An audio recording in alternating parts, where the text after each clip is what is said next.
श्री गणेशाय नमः। श्री सांब सदाशिवाय नमः।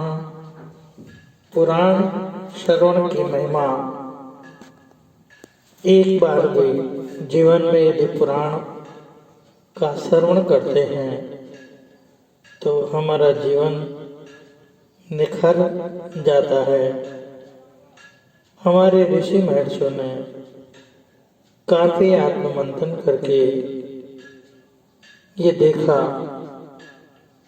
कि पुराण के श्रवण से हमें क्या लाभ होता है, क्योंकि पुराण जो है वो भगवान की लीलाओं को, तीर्थों की महिमाओं को वर्णित करती है। कौन कौन से तीर्थों में स्नान करने से क्या फल मिलता है तथा किस प्रकार के पाप कर्म बन जाने पर हमें कौन से तीर्थों में जाकर निवास करना तथा स्नान करना चाहिए। तो ऋषियों ने इस विषय में पूछा। पौराणिकों में श्रेष्ठ सूत जी इस वेंकटाचल पर उत्तम धर्म विषयक अनुराग प्रदान करने वाले मुख्य मुख्य तीर्थ कितने हैं, कौन ज्ञानदायक है, कौन भक्ति और वैराग्य देने वाले हैं तथा कौन मोक्ष प्रदान करने वाले हैं, उन सब का वर्णन कीजिए। अर्थात हमारी आवश्यकता के अनुसार कौन कौन से तीर्थ हमारे लिए उत्तम है। श्री सूत जी बोले, उत्तम व्रत का पालन करने वाले शौनक इस श्रेष्ठ पर्वत पर मुख्य मुख्य 108 तीर्थ ऐसे हैं जो उत्तम धर्म में अनुराग प्रदान करने वाले हैं। इन 108 तीर्थों में 60 तीर्थ भक्ति और वैराग्य देने वाले हैं और इस वेंकटाचल के शिखर पर 6 तीर्थ मुक्तिदायक माने गए हैं, जिनके नाम इस प्रकार है। स्वामी पुष्करणी, आकाश गंगा, पाप विनाशन पांडु तीर्थ, कुमारधारिका तीर्थ और तुम्बु तीर्थ। जो मनुष्य इन तीर्थों के महात्म्य के साथ भगवान विष्णु की भुवन पावनी कथा को सर्वदा श्रवण करते हैं, वे इस लोक में निश्चय ही भगवान विष्णु के भक्त होते हैं। संपूर्ण भवनों को पवित्र करने वाले श्री विष्णु कथा को सर्वदा श्रवण करने पर यदि कोई समर्थ न हो तो 2 घड़ी, 1 घड़ी अथवा 1 क्षण भी जो भक्तिपूर्वक इसे श्रवण कर लेता है उसके कभी दुर्गति नहीं होती। पुराण का इतना महत्व बताया गया। अर्थात पुराण जीवन को निखारने की एक व्यवस्था, एक कला है जो ईश्वर की कृपा से सनातन धर्म प्रेमियों को सुलभ होती है। स्वयं देवता भी मनुष्य रूप लेकर जन्म लेने के लिए, भारत भूमि में जन्म लेने के लिए तरसते हैं। संपूर्ण यज्ञों और सब प्रकार के दानों से जो फल प्राप्त होता है वही फल मनुष्य एक बार पुराण कथा का श्रवण करने से प्राप्त कर लेता है। पुराण का श्रवण और भगवान विष्णु के नामों का कीर्तन, ये 2 ही मनुष्य के पुण्य रूपी वृक्ष के महान फल है। यदि कोई बड़ा प्रयत्न करके अमृत ही पी ले तो भी वह अकेला ही अजर अमर होता है, परंतु भगवान विष्णु का कथारूप अमृत तो समस्त कुल को ही अजर अमर बना देता है। पुराण का जानने वाला विद्वान बालक, युवा, वृद्ध, दरिद्र अथवा दुर्भाग्य युक्त ही क्यों न हो, वह पुण्यात्मा पुरुषों द्वारा सदैव वंदनीय और पूजनीय होता है। पुराणवेता ब्राह्मण जब कथा कहने के लिए व्यास आसन पर बैठ जाएं, तब प्रसंग की समाप्ति होने तक वह किसी को प्रणाम ना करें। पुराण की कथा कहने वाले का इतना बड़ा महत्व बताया गया है कि वह राजा भी आ जाए तो उसको भी प्रणाम ना करें। जहाँ खोटे मनुष्य रहते हो, जो स्थान हिंसक जंतुओं से घिरा हो तथा जिस घर में जुआ खेला जाता हो, वहाँ विद्वान पुरुष पवित्र कथा ना कहें। जो उत्तम ग्राम हो, जहाँ अच्छे लोग बसते हो, जो उत्तम क्षेत्र, पवित्र देवालय अथवा नदी का पवित्र तट हो, वहीं विद्वान पुरुष पवित्र कथा बाँचे। जो श्रद्धा और भक्ति से युक्त हो, अन्य कार्यों में जिनका मन न लगा हो तथा जो मौन, पवित्र और शांत भाव से सुनते हो, ऐसे श्रोता पुण्य के भागी होते हैं।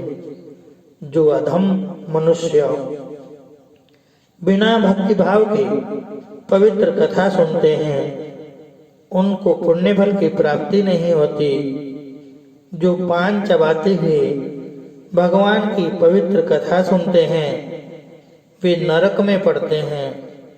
अर्थात भगवान की कथा सुनते समय पान नहीं चबाना चाहिए। जो पाखंडी ऊंचे आसन पर बैठकर कथा सुनते हैं, वे नरकों को भोगकर अंत में कौवे होते हैं। अर्थात कुर्सी, ऊंचे आसन इत्यादि लगाकर जो हम कथाएं सुनते हैं, उसका इतना बड़ा दोष शास्त्रों में वर्णित किया गया है। जो वीरासन लगाकर अथवा सिंहासन पर बैठकर भगवान की कथा सुनते हैं, वे टेढ़े मेढ़े वृक्ष होते हैं। जो प्रणाम न करके कथा सुनते हैं, अर्थात कथा सुनते समय हमें व्यासपीठ पर बैठे हुए वक्ता को प्रणाम करना चाहिए। व्यासपीठ को प्रणाम करके ही कथा का श्रवण करना चाहिए। वे सब वृक्ष होते हैं। कथा सुनते समय जो व्यक्ति प्रणाम नहीं करते, वो कौन से वृक्ष होते हैं? वे सब वृक्ष होते हैं। और जो स्वस्थ होकर भी सोकर कथा सुनते हैं, वे अजगर होते हैं। जो वक्ता के समान आसन पर बैठकर कथा सुनता है, वह पाप का भागी होकर नरक में पड़ता है।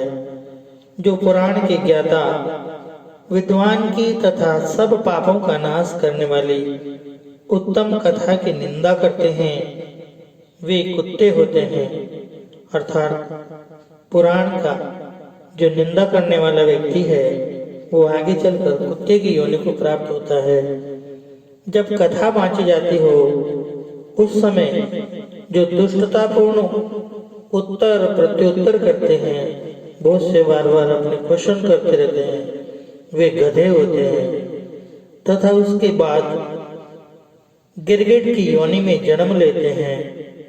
जो कथा होते समय उसमें विघ्न डालते हैं, वे करोड़ों वर्षों तक नरक भोग कर अंत में ग्राम शुकर होते हैं।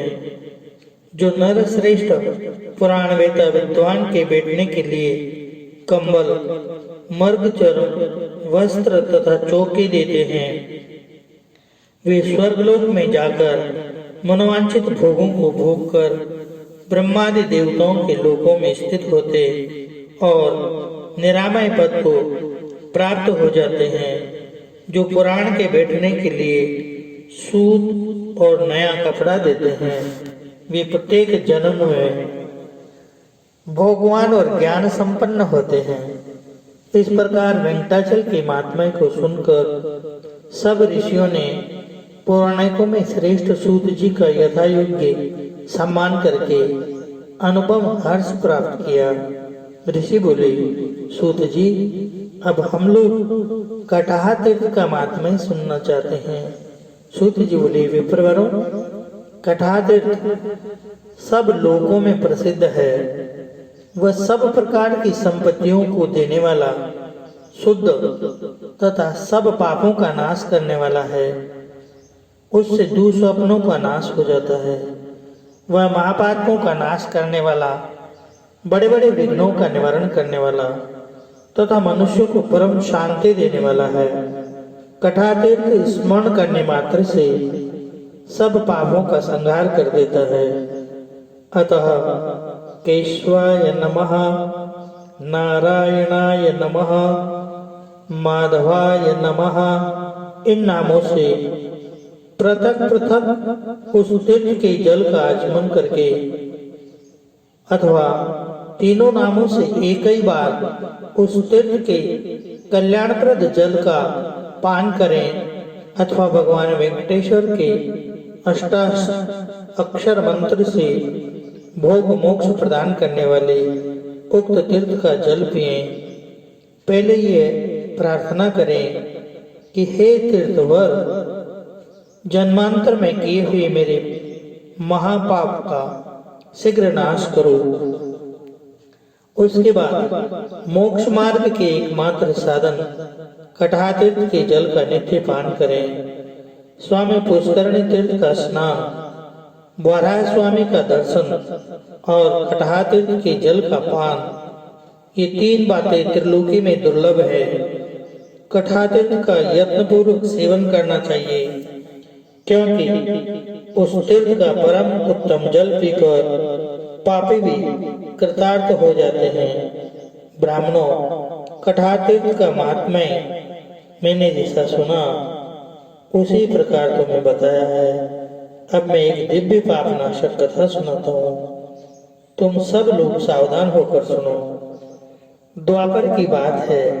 कुंती के पुत्र पांचों पांडव परम बुद्धिमान राजा द्रुपद से उनकी पुत्री याज्ञसेनी को पाकर धृतराष्ट्र की आज्ञा से हस्तिनापुर में गए। वहां पितामह भीष्म तथा अंबिका नंदन धृतराष्ट्र के द्वारा सम्मानित होकर उन्होंने दुर्योधन आदि के साथ 5 वर्षों तक निवास किया। तदंतर भीष्म आदि के समझाने से महायशस्वी धृतराष्ट्र ने अपने कुल के सभी बड़े बूढ़ों के सामने और भगवान श्री कृष्ण के आगे पांडवों की सेवा से प्रसन्न हो उन्हें आधे राज्य के साथ खंडवप्रस्थ, वर्तमान में दिल्ली नामक नगर प्रदान किया तथा तब धृतराष्ट्र आदि कौरवों की अनुमति ले सब पांडव श्री कृष्ण के साथ खंडवप्रस्थ में चले गए। वहां विश्वकर्मा से सुरक्षित इंद्रप्रस्थ नामक पुर में रहते हुए भाइयों सहित युधिष्ठिर ने पृथ्वी का पालन किया। भगवान श्री कृष्ण के द्वार का चले जाने पर धर्म के जानने वाले कुंती पुत्रों ने नारद जी के उपदेश से द्रौपदी के विषय में ये प्रतिज्ञा की कि द्रौपदी क्रमशः एक एक वर्ष एक एक पांडव के घर में निवास करेगी। इस निर्णय के बाद जो दूसरे भाई के घर में रहती हुई पांचाल राजकुमारी द्रौपदी को देख लेगा उसे 1 वर्ष तक तीर्थ सेवन करना पड़ेगा। इस प्रकार प्रतिज्ञा करके वे पांडव आलस्य छोड़कर सामान्य लौकिक व्यापारों में संलग्न हो समय व्यतीत करने लगे। तदंतर एक दिन उसी जनपद के निवासी ब्राह्मण ने राजा के आंगन में खड़े होकर कई बार पुकार लगाई, महाराज, चोरों ने मेरी गाय चुरा ली। उसकी आवाज सुनकर अर्जुन वहां आए और ब्राह्मणों को सांत्वना देकर अपने अस्त्र शस्त्र लाने के लिए शीघ्रतापूर्वक शस्त्रागार को गए। वहां उन्होंने द्रौपदी और राजा युधिष्ठिर को एक जगह बैठे देखा। इस विषय में की हुई प्रतिज्ञा को जानते हुए भी उन्होंने वहां से धनुष और बाण ले लिए और युद्ध में लुटेरे को मारकर ब्राह्मण की गाय लौटा ली। फिर उसे ले जाकर ब्राह्मण को आदरपूर्वक समर्पित कर दिया। तत्पश्चात अर्जुन ने धर्मनंदन युधिष्ठिर को सूचित किया कि मेरे द्वारा प्रतिज्ञा का उल्लंघन हुआ है, इसलिए मुझे तीर्थ यात्रा करनी चाहिए। अपने छोटे भाई की बात सुनकर सब धर्मज्ञों में श्रेष्ठ धर्मनंदन युधिष्ठिर ने आदरपूर्वक कहा, सुव्रत, तुमने ब्राह्मण और गाय के लिए ऐसा किया है। प्रजा की रक्षा करना राजा का कर्तव्य है। यदि उसके द्वारा चोरों की उपेक्षा हो जाए तो उसे ब्रह्म हत्या का पाप लगता है और चोरों को दंड देने पर वह पुण्य का भागी होता है। तुमने राजा और प्रजा दोनों के लिए जो हितकर कार्य है वही किया है, इसलिए तुम्हारा दोष नहीं है। धर्मराज का ये वचन सुनकर सदा धर्म में तत्पर रहने वाले अर्जुन ने हाथ जोड़कर कहा, भूपाल, आप ऐसी बात न कहें। आप धर्म के सर्वस्व को जानते हैं। धर्म के साक्षात स्वरूप है तथा कर्तव्य और अकर्तव्य की ज्ञाता है। समर्थ पुरुषों को अपनी की हुई प्रतिज्ञा का कभी उल्लंघन नहीं करना चाहिए।